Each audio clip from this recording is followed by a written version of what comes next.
Bonjour et bienvenue à cette nouvelle série d'émissions consacrée à la transition énergétique. Je m'appelle Carole Neal et je suis membre du collectif Toujours Maître chez nous, Mekinac-Deschenaux. Aujourd'hui, nous allons parler de la transition énergétique, mais sous l'angle de la démocratie municipale avec Rachel Fallman, qui est présidente du collectif Vent d'élus, qui s'oppose à l'implantation des éoliennes en milieu habité. Alors, bonjour, Madame Fallman. Bonjour. Alors, dans le contexte actuel, certains élus, comme vous, ont ressenti le besoin de se regrouper et vous avez créé à ce moment-là le collectif Vent d'élus. Ce regroupement s'oppose à l'implantation de parcs éoliens en milieu habité et c'est la raison pour laquelle vous avez adopté une résolution sur la tenue d'un BAP générique. Alors, j'aimerais que vous m'expliquiez en quoi consiste cette résolution, mais avant, nous expliquer qu'est-ce que ça veut dire le mot BAP. Oui, c'est un bon point de départ. Oui.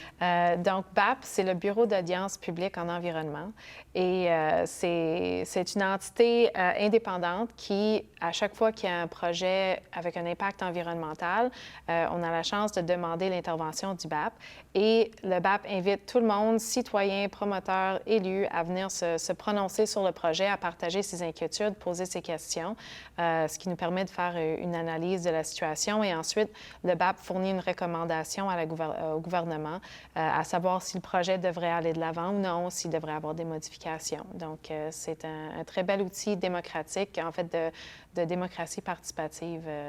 Le BAP est très bien pour ça. Et donc, la résolution sur le BAP générique que vous avez adopté, ça consiste à quoi? Nous, ce qu'on veut et ce qu'on réclame et ce qui serait essentiel pour les élus et la population de prendre une décision éclairée au sujet de l'implantation éventuelle de toutes ces éoliennes, ce serait de faire une analyse d'ensemble, de comprendre si on en met ici, quel serait l'impact là-bas et de tout regarder ça parce que présentement, on analyse chaque projet éolien à la pièce, ce qui réduit considérablement notre vision d'ensemble sur les impacts cumulatifs, parce que l'ampleur du projet provincial, il va y en avoir des impacts cumulatifs et on serait mieux de comprendre quels sont ces impacts avant de se lancer à gauche et à droite dans des projets qui n'ont peut-être pas de sens. Et nous, on s'oppose effectivement aux projets en milieu habité et en milieu agricole parce qu'il y a aussi la question du protection du territoire agricole qui est très important et très présent avant d'élus. On peut se le rappeler tous les jours, on a juste 2 de territoire cultivable au Québec. On a aussi un très petit pourcentage de territoire qui est densément peuplé. Pourquoi est-ce qu'on voudrait transformer ces milieux en région ou en zone industrielle? Il faudrait réfléchir à tout ça avant de foncer là-dedans parce qu'on ne pourra pas revenir en arrière après. En tant qu'élu, lorsqu'on s'oppose à l'implantation d'un parc éolien, sur son territoire. Qu'est-ce qu'on veut protéger ou préserver? Il y a bien sûr la qualité de vie des citoyens. On parle d'industrialiser des zones tranquilles, rurales, qui ont des beaux paysages, un patrimoine paysager qui est incroyable. Et c'est ça qu'on veut protéger, cette qualité de vie, cette qualité du paysage. On veut aussi protéger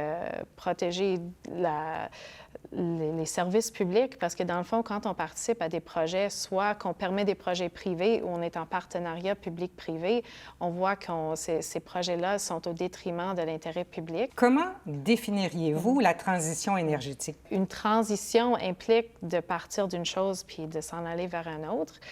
Donc, on parle ici de remplacer des énergies fossiles par des énergies renouvelables, mais il n'y a rien qui garantit que pour chaque mégawatt d'énergie éolienne qu'on installe, qu'on va retirer l'équivalent de produits d'énergie fossile. Donc, on se pose vraiment la question, est-ce qu'on participe à la transition ou est-ce qu'on participe à l'augmentation de la production d'électricité au détriment de la population et de la collectivité? En fait, on se pose la question si les zones rurales sont sacrifiées à une certaine idéologie sur la transition énergétique. Oui, oui, puis à la base aussi, on se demande est-ce qu'on a vraiment besoin de cette énergie, d'où l'importance du BAP générique aussi pour qu'on puisse évaluer est-ce que c'est vraiment la meilleure façon de procéder pour augmenter notre production d'électricité, mais est-ce que c'est pour les bonnes raisons aussi? En novembre 2023, TES Canada en Mauricie a fait l'annonce de son projet de l'implantation là, du plus gros parc éolien privé, en précisant que le projet aurait lieu si l'acceptabilité sociale était au rendez-vous. Alors, on ne sait pas trop ce que veut dire l'acceptabilité sociale pour TES Canada, mais que signifie l'acceptabilité sociale pour vous et quel est le meilleur moyen de la mesurer? Donc, pour moi, l'acceptabilité sociale, c'est plus une notion de consentement de la population. Si la population consent à un projet, à un développement, bien là, on pourrait parler d'acceptabilité sociale, mais on peut pas présumer de ce que pense ou non la population. Et pour moi, la meilleure façon de mesurer cette acceptabilité sociale, ce serait avec un référendum, parce que c'est facile, c'est une réponse oui ou non. Et il y a un excellent livre, en fait, au sujet de l'acceptabilité sociale de Marie-Ève Maillet qui s'appelle « L'acceptabilité sociale, sans oui, c'est non ». Et c'est ma vision aussi de l'acceptabilité sociale. Tant qu'on n'a pas un oui clair, bien, la réponse, c'est non. Donc, prenons le temps d'analyser ce que pense la population, prenons le temps de les écouter. Parce que présentement, on voit qu'avec TES Canada ou d'autres projets éoliens, on informe à répétition la population sur certains aspects des projets, mais les consultations c'est pas un lieu décisionnel pour la population. Si on veut donner la voix aux citoyens, il existe une très belle façon de le faire qui s'appelle un référendum. On pose la question, oui ou non, êtes-vous en faveur de ce projet? Et on obtient la réponse. Si on obtient le consentement de la majorité de la population, bien, on pourrait parler à ce moment-là d'acceptabilité sociale. De nombreux élus de la MRC de Mekinac prétendent que c'est à TES Canada, dans ce dossier-là, de mesurer l'acceptabilité sociale. Donc, c'est le promoteur qui doit mesurer l'acceptabilité sociale. Qu'en pensez-vous? Bien, je trouve ça étrange de laisser entre les mains du promoteur d'un projet la tâche de savoir si oui ou non la population est favorable au projet. Il me semble qu'il y a un conflit d'intérêts à quelque part dans ce scénario. Et c'est certain qu'on voit dans les projets, c'est souvent, on dit que c'est les promoteurs qui vont s'occuper d'obtenir cette acceptabilité sociale, mais les élus peuvent aussi le prendre en main. Ce n'est pas interdit pour les élus d'aller rechercher l'opinion publique. Quand on parle de référendum, oui, il y a des cas particuliers où, quand on change, par exemple, un règlement de zonage, on est obligé d'obtenir l'approbation référendaire. Mais il existe aussi des référendums consultatifs où on peut choisir de poser n'importe quelle question, la soumettre à la population, puis obtenir une réponse. Donc, même si un promoteur nous dit une chose, si on veut vraiment savoir ce que pense la population, et le BAP l'a souligné dans plusieurs de ses rapports aussi, la meilleure façon de le savoir, c'est de poser la question directement à travers un référendum. Dans les MRC Mekinac et Deschenaux, les élus ont décidé, à cause du projet de TES qui soulève quand même beaucoup de passion, de demeurer neutre et de ne pas prendre parti. Alors, qu'est-ce que vous pensez de cette neutralité? Je ne la comprends pas. D'un point de vue en tant qu'élu municipal, dans le code municipal, on n'est pas permis de s'abstenir de toutes les questions, tous les votes qu'on doit prendre. En tant qu'élu municipal, on a le droit de voter pour ou contre. On ne peut jamais s'abstenir. Donc, le concept de rester neutre ne s'applique pas dans ce contexte, autant légalement que d'un contexte de consultation de la population. On ne peut pas demeurer neutre si on veut représenter la population. On a un devoir de prendre position. On peut dire, je prends un certain temps de recul pour réfléchir, pour m'informer, mais en bout de ligne, en tant qu'élu municipal, on est là pour prendre des décisions, pas pour rester neutre. Et on ne peut pas prétendre d'être neutre, puis de l'autre côté, d'aller négocier avec un promoteur privé au sujet d'un projet. Il n'y a pas de neutralité là-dedans. C'est un peu contradictoire et ce n'est pas notre rôle de rester silencieux ou neutre au sujet de ces projets. Que pensez-vous de la position de certains élus qui prétendent que le projet de Test Canada, c'est en fait une entente entre deux parties privées, le promoteur et les propriétaires terriens qui acceptent des éoliennes? Et donc, dans ce contexte, ils prétendent souvent qu'ils ont les mains liées et ne peuvent qu'adopter un RCI.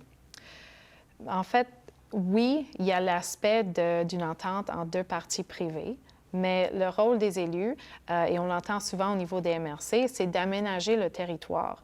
Donc, peu importe les ententes qui pourraient se signer entre n'importe quelle partie privée, le rôle de l'élu et des élus des MRC, c'est d'aménager le territoire, des municipalités aussi.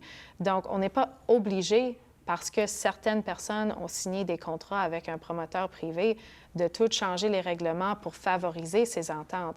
Parce que si on revient à la notion de l'intérêt public, est-ce qu'on est en train de réglementer pour favoriser des intérêts privés puis des intérêts particuliers, ou est-ce qu'on est en train de réglementer pour protéger l'intérêt commun, l'intérêt public? Et si on veut favoriser des intérêts privés, il n'y a rien dans une loi qui nous oblige de le faire. Au contraire, dans notre code d'éthique, on doit favoriser l'intérêt public et non les intérêts privés.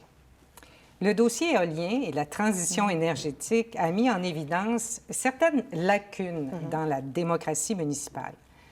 Selon vous, à quoi devrait ressembler la démocratie municipale?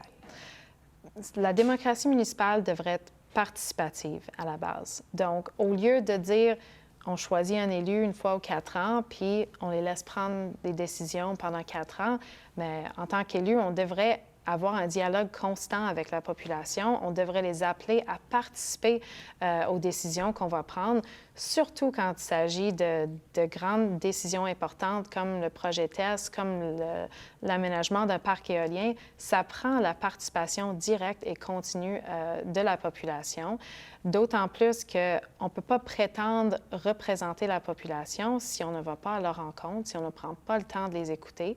Donc, c'est vraiment l'aspect participatif qui me tient à cœur, qui tient à cœur Vendélu d'ailleurs. Ça fait partie de notre mission, de promouvoir cette démocratie participative, parce qu'on le voit avec la transition énergétique, on cherche à aller vite sans impliquer la population, mais on ne peut pas dire qu'on fait tout ce qu'on fait pour la population si on ne les implique pas, puis si on ne leur donne pas voix au chapitre. Donc, c'est ça notre vision.